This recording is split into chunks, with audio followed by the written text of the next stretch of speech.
नमस्कार बच्चों, आज आप रामायण के एक नए प्रसंग के बारे में पढ़ने जा रहे हैं जिसका नाम है यज्ञ का घोड़ा। इसको आपने पहले पढ़ा भी होगा और या फिर आपने टेलीविज़न पर टीवी पर आपने देखा होगा। अभी जब रामायण के सारे एपिसोड दिखाए गए थे उसमें आपने देखा होगा। और अगर आपको थोड़ा बहुत याद होगा तो इसके प्रसंग के बारे में, जब लव कुश श्री रामचंद्र जी के घोड़े को पकड़ लेते हैं और उन्हें युद्ध के लिए ललकारते हैं, तो ये जो पाठ है उसी से संबंधित है। यहाँ पर आप यज्ञ का घोड़ा पाठ पढ़ने जा रहे हैं और मैं शिखा सिंह इसको प्रस्तुत करूँगी। तो चलिए पाठ को प्रारंभ करते हैं और जानते हैं इसकी कहानी के बारे में। पाठ 16 यज्ञ का घोड़ा। बहुत समय पहले की बात है। श्री राम ने सीता जी को त्यागने का आदेश दिया, इसलिए लक्ष्मण सीता जी को वन में छोड़कर चले गए। बहुत पुरानी बात है कि एक बार जब वहाँ युद्ध से वापस आने के बाद, यानी रावण का वध करने के बाद, जब मैं थोड़ा सा प्रसंग आपको समझा दूं जिससे आप कहानी को आसानी से समझ सकें। रावण की मृत्यु का वध करने के बाद जब श्री रामचंद्र जी अयोध्या वापस आए तो लोगों में तरह तरह की बातें होने लगी, जिसके कारण उन्होंने सीता जी को त्याग दिया। और सीता जी को त्यागने के बाद श्री रामचंद्र जी उन्हें वन में छोड़कर चले गए। वे वन में गए और वहाँ पर उन्होंने उनको छोड़ दिया। सीता जी वन में ऋषि वाल्मीकि के आश्रम में रहने लगी। यहाँ पर आप ऋषि वाल्मीकि का चित्र देख सकते हैं। यहाँ पर ऋषि जी हैं और इन्हीं के आश्रम में सीता जी रहने लगी। वहाँ उन्होंने अत्यंत सुंदर जुड़वा शिशुओं को जन्म दिया। वहाँ पर बहुत ही, अत्यंत का अर्थ होता है बहुत ही, वहाँ पर उन्होंने बहुत ही सुंदर 2 बालकों को जन्म दिया। शिशु यानी छोटे बच्चों को, जुड़वा मीन्स एक साथ 2 बच्चों को, है ना, जुड़वा यानी 2। तो लव कुश नाम के 2 बच्चों को उन्होंने, जुड़वा बच्चों को, बहुत ही सुंदर थे वो, बहुत ही बलवान होनहार शिशुओं को उन्होंने जन्म दिया। और वाल्मीकि जी ने उनका नाम लव और कुश रखा। तो ऋषि वाल्मीकि ने उन दोनों बच्चों का नाम, एक का लव और दूसरे का कुश रखा। ऋषि ने उनके पालन पोषण के साथ साथ उन्हें शिक्षा दीक्षा भी देनी शुरू कर दी। तो ऋषि ने सिर्फ उनका पालन पोषण ही नहीं किया, उनकी शिक्षा दीक्षा की भी जिम्मेदारी ली। वे उनको शिक्षा दीक्षा भी देते थे, यानी कि लड़ने, तीर चलाने, तलवार चलाने, इनकी भी शिक्षा मिलती थी। और उनके जितने भी शैक्षणिक कार्य हैं उसमें भी वो हिस्सा लेते थे, शिक्षा भी लेते थे और इस तरह के प्रशिक्षण भी लिया करते थे।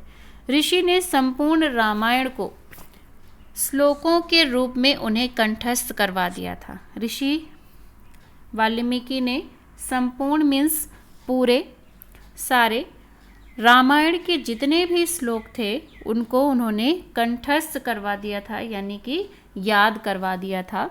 कंठस्थ का अर्थ होता है याद किया हुआ।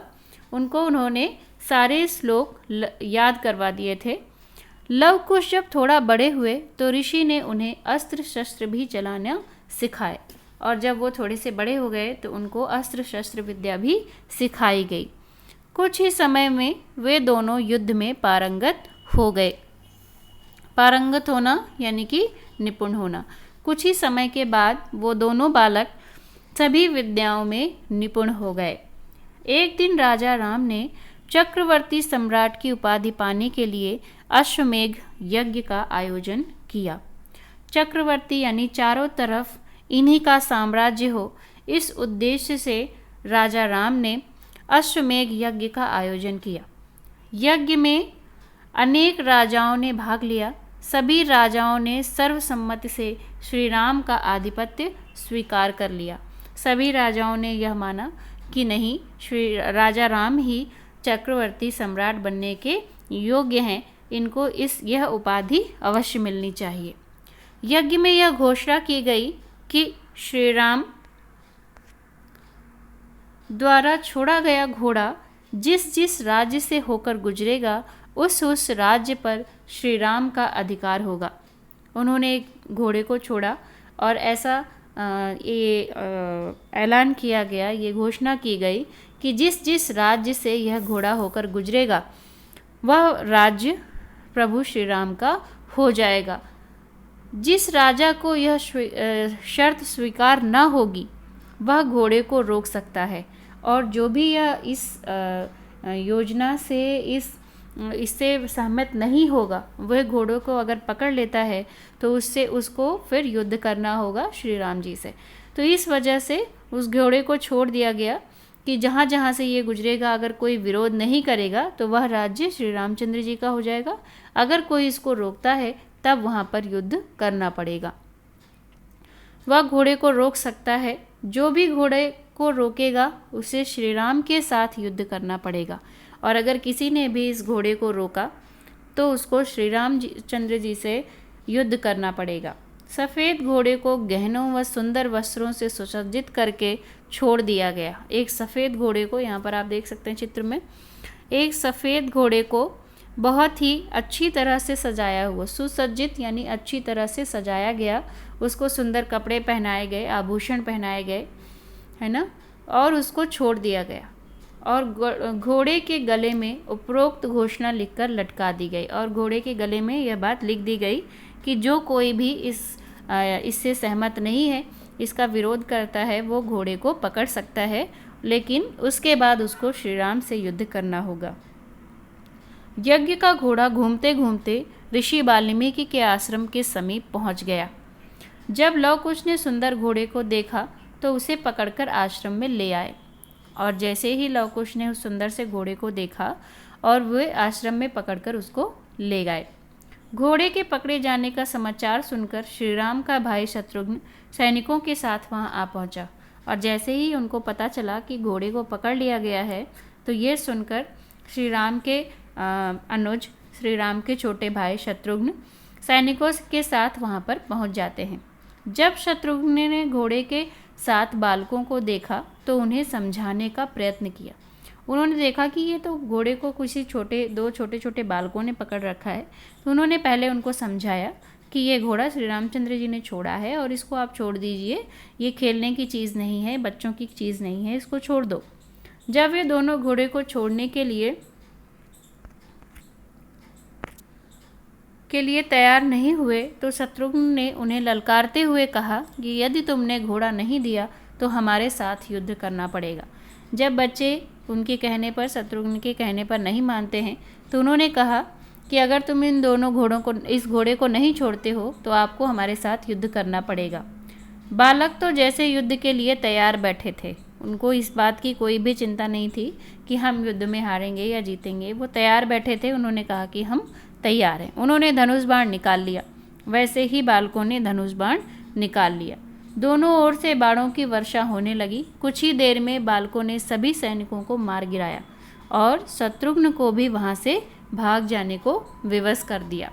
विवश कर देना यानी कि मजबूर कर देना। उन्होंने सभी जितने भी सैनिक थे सभी को दोनों बालकों ने मार गिराया और शत्रुघ्न को भी वहाँ से भागने पर विवश कर दिया, मजबूर कर दिया। शत्रुघ्न पुनः बड़ी सेना लेकर युद्ध करने आया।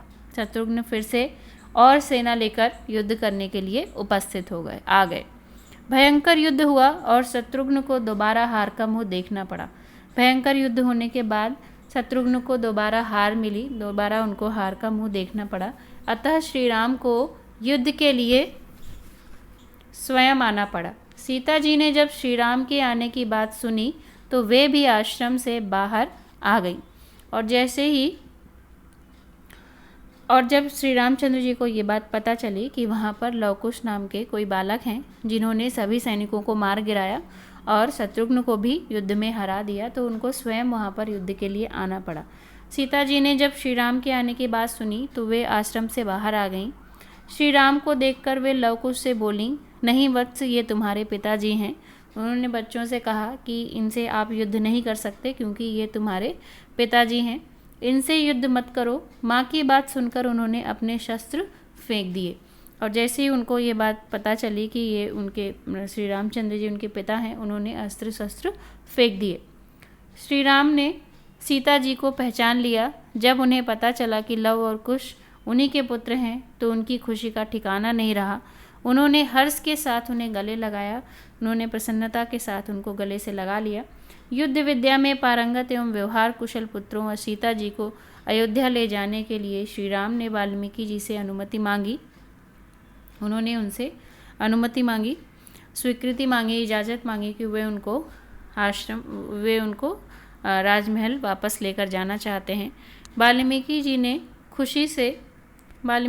खुशी खुशी अनुमति दे दी, लेकिन सीता जी का मन अयोध्या लौटने को नहीं था। वे अयोध्या नहीं लौटना चाहती थीं। उन्होंने धरती माँ से प्रार्थना की कि हे माँ, मुझे अपनी गोद में समा लो, हे माँ, मुझे अपनी इस गोद में ले लो।